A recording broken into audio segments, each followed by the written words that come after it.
every morning, Mr. Knight goes out to the woodshed to see what his little artists have produced overnight. Like the Renaissance princes who employed Da Vinci and Michelangelo, Mr. Knight supplies his artists with all they require, principally wooden frames for them to spin their webs on.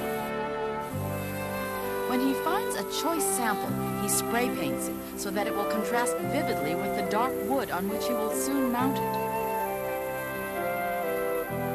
Mr. Knight finds between 15 and 20 good webs a day, the choice output of an estimated 1,000 spiders. Now the next step, spraying wooden plaques with a specially concocted glue that will hold the web without breaking it.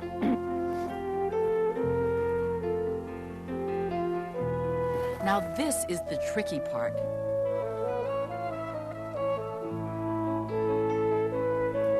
Just so.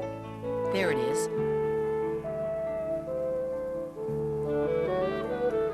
Williamstown Knight was not always master patron of the spider.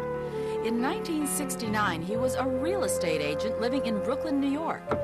He and his wife decided they wanted to raise their 4 children in the country.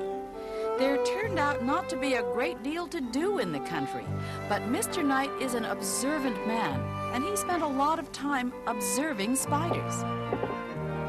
He came to admire them and began collecting their webs.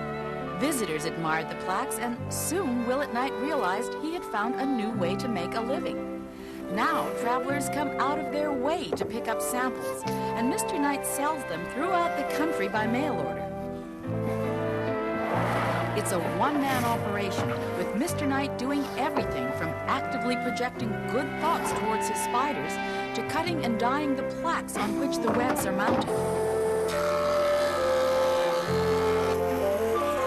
Mr. Knight also earns a living for himself and his family by designing and selling jewelry boxes and through special order carpentry.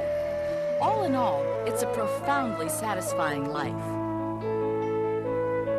The Medicis assured their fame by sponsoring the great artists of Florence.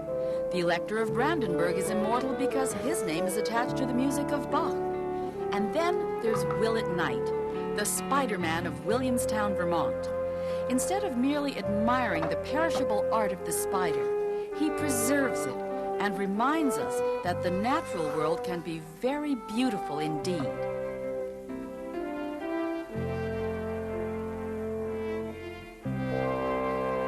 Spider art, because you asked for it.